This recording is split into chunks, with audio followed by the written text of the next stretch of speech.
ನನ್ನ ಇನ್ಸ್ಟಾಗ್ರಾಮ್ ಅಲ್ಲಿ ರಿಲೀಸ್ ಮಾಡಿದ್ದೀನಿ. ಅದು ನನ್ನ ಇನ್ಸ್ಟಾಗ್ರಾಮ್ ಅಲ್ಲಿ ಇವತ್ತಿಗೂ ಇದೆ, ನೀವು ಬೇಕಾದ್ರೆ ನೋಡ್ಬೋದು ಫುಲ್ ವಿಡಿಯೋ.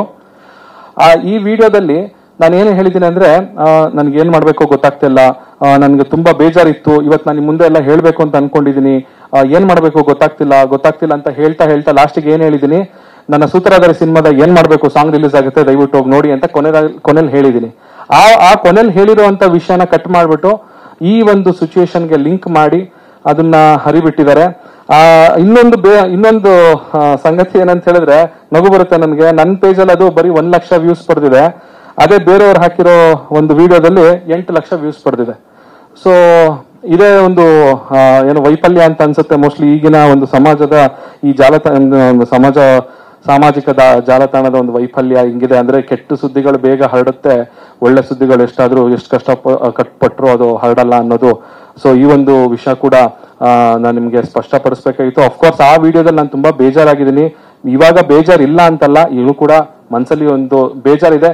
ಸ್ವಲ್ಪ ಸಮಯ ಕೂಡ ತಗೊಳ್ತೀನಿ ನಾನು ಇದರಿಂದ ಹೊರಬರ್ಬೇಕು ಅಂತ ಹೇಳಿದ್ರೆ ನಿಮ್ಮೆಲ್ಲರ ಒಂದು ಸಪೋರ್ಟ್ ನನಗೆ ಬೇಕು. ಮತ್ತೆ ಸದ್ಯದಲ್ಲೇ ನನ್ನ ಸಿನಿಮಾಗಳು ಕೂಡ ರಿಲೀಸ್ ಇದೆ, ಹೊಸ ಸಾಂಗ್ಗಳು ಕೂಡ ಬಿಡ್ತೀವಿ. ನಿವೇದಿತ ಕೂಡ ಅವರು ಕೂಡ ಹೊಸ ಪ್ರಾಜೆಕ್ಟ್ಗಳನ್ನ ಮಾಡ್ತಾ ಇದ್ದಾರೆ. ಸೊ ನಿಮ್ಮೆಲ್ಲರ ಸಹಕಾರ ನಮ್ಮ ಮೇಲಿರ್ಲಿ. ಮತ್ತೊಮ್ಮೆ ನಾನು ಹೇಳ್ತೀನಿ, ಎಲ್ಲಾ ಮಾಧ್ಯಮದವ್ರಿಗೂ ಸಪೋರ್ಟ್ ಮಾಡಿದವ್ರಿಗೆ ತುಂಬಾ ಧನ್ಯವಾದಗಳು. ಎಲ್ಲೋ ಅಲ್ಲಿ ಇಲ್ಲಿ ಕೆಲವು ಯೂಟ್ಯೂಬ್ ಚಾನೆಲ್ಗಳು ಬೇಕು ಅಂತ ಈ ವದಂತಿ ಫ್ಯಾಕ್ಟರಿಗಳಾಗ್ಬಿಟ್ಟಿದ್ದಾರೆ. ಅವರು ವದಂತಿಗಳನ್ನ ಸೃಷ್ಟಿ ಮಾಡಿ ಹರಿಬಿಡದೆ ಅವ್ರ ಕೆಲಸಗಳಾಗೋಗ್ಬಿಟ್ಟಿದೆ. ಆ ತರದವರು ಈ ತರ ಒಂದು ಸಿಚುಯೇಷನ್ಗಳನ್ನ ಬಂಡವಾಳ ಮಾಡ್ಕೊಳ್ತಾ ಇದ್ದಾರೆ. ಇದು ಸಾಮಾನ್ಯ ಜನರಿಗೂ ಗೊತ್ತಾಗುತ್ತೆ, ಬಟ್ ಸ್ಟಿಲ್ ನಮ್ಮ ಕಡೆಯಿಂದ ನಾವು ಹೇಳೋದು ನಮ್ಮ ಒಂದು ಕರ್ತವ್ಯ ಆಗಿದೆ. ಸೊ ಮತ್ತೊಮ್ಮೆ ಎಲ್ಲಾ ಮಾಧ್ಯಮ ಮಿತ್ರರಿಗೂ, ನಮ್ಮ ಸ್ನೇಹಿತರಿಗೂ, ಫ್ಯಾಮಿಲಿಯವ್ರಿಗೂ, ಎಲ್ಲ ಫ್ರೆಂಡ್ಸ್, ಫ್ಯಾನ್ಸ್, ಇನ್ಸ್ಟಾಗ್ರಾಮ್ ಅಲ್ಲಿ ಯಾರು ಮೆಸೇಜ್ ಮಾಡಿದ್ರೆ ಎಲ್ಲರಿಗೂ ನನ್ನ ಕಡೆಯಿಂದ ಸಾಷ್ಟಾಂಗ ನಮಸ್ಕಾರಗಳು. Thank you so much.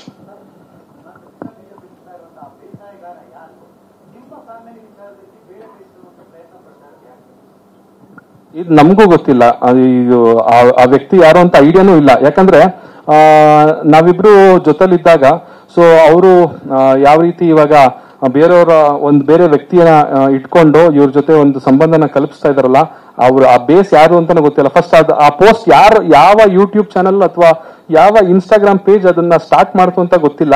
ಯಾರೋ ಒಬ್ಬ ವ್ಯಕ್ತಿ ಸ್ಟಾರ್ಟ್ ಮಾಡಿದ ತಕ್ಷಣ ಈ ಕಂಟೆಂಟ್ ಚೆನ್ನಾಗಿದೆಯಲ್ಲ, ನಾವು ಹಾಕೋಣ, ನಮಗೂ ಲೈಕ್ಸ್ ಬರುತ್ತೆ ಅಂತ ಅನ್ಬಿಟ್ಟು ಮಾಡಿದವರೇ ಜಾಸ್ತಿ ಜನ ಇದ್ದಾರೆ. ಸೊ ಇಲ್ಲಿ ನಾವಿಬ್ರು ಪರಸ್ಪರ ಮ್ಯೂಚುವಲ್ ಕನ್ಸೆಂಟ್ ಇಂದ ನಾವು ವಿಚ್ಛೇದನ ಪಡೆದಿರೋದು. ಎಲ್ಲೋ ಒಂದ್ ಕಡೆ ಅವ್ರಿಗೆ ಬೇಸರ ಆಗಿರ್ಬಹುದೇನೋ, ಅಯ್ಯೋ ಏನೂ ಸಿಕ್ಲಿಲ್ವಲ್ಲ ಇವರಿಂದ, ನಾವು ಕಂಟೆಂಟ್ ನ ತೆಗಿಯಕ್ಕೆ ಏನೂ ಸಿಕ್ಕಿಲ್ವನೋ ಅನ್ನೋ ಒಂದು ಕೆಟ್ಟ ಮನಸ್ಥಿತಿ ಇರುವಂತಹ ಕೆಲವು ಜನಗಳಿದ್ದಾರೆ. ದಯವಿಟ್ಟು ಅದನ್ನ ಮಾಡಬೇಡಿ. ಅದು ಮಾಡೋದ್ರಿಂದ ಸಮಾಜದಲ್ಲಿ ಒಂದು ಬ್ಯಾಲೆನ್ಸ್ ಇರೋದಿಲ್ಲ. ಅವರು ಸುಳ್ಳು ಸುದ್ದಿಗಳನ್ನ ಹರಡಿಸೋದ್ರಿಂದ ಎಲ್ಲೋ ಒಂದ್ ಎರಡ್ ಸೆಕೆಂಡ್ಗೆ ನೀವು ಸುದ್ದಿನ ಓದ್ಬೋದು ಅಷ್ಟೇ, ಅದರಿಂದ ಯಾರ ಮನ್ಸಿಗೂ ಖುಷಿ ಕೊಡೋದಿಲ್ಲ. ದಯವಿಟ್ಟು ನಾನು ಅಬ್ಸರ್ವ್ ಮಾಡ್ದಂಗೆ ಈ ತರ ಒಂದು ಪಬ್ಲಿಕ್ ಲೈಫ್ ಅಲ್ಲಿ ಇದ್ದಾಗ ಇದೆಲ್ಲ ಕಾಮನ್ ಆಗಿರುತ್ತೆ. ಯಾಕಂದ್ರೆ ಪ್ರತಿ ವರ್ಷ ಅದು ಬೆಂಗಳೂರು ಫ್ಯಾಮಿಲಿ ಕೋರ್ಟ್ ಅಲ್ಲೇ 8,000 ಡಿವೋರ್ಸ್ ಕೇಸ್ಗಳು ಫೈಲ್ ಆಗುತ್ತಂತೆ. ಅದರಲ್ಲಿ ಈ ರೀತಿ ಪಬ್ಲಿಕ್ ಫಿಗರ್ಸ್ ಆದವ್ರದ್ದು ಮಾತ್ರ ಸುದ್ದಿಗಳು ಈ ರೀತಿ ಬರುತ್ತೆ. ಸೊ ಅದೇನು ಮಾಡಕ್ಕಾಗಲ್ಲ, ಅದು ನಾವು ಪಡ್ಕೊಂಡು ಬಂದಿರೋದು. ಸೊ ಹಾಗಾಗಿ ನಾವು ಅದನ್ನ ಅನುಭವಿಸ್ಲೇಬೇಕು.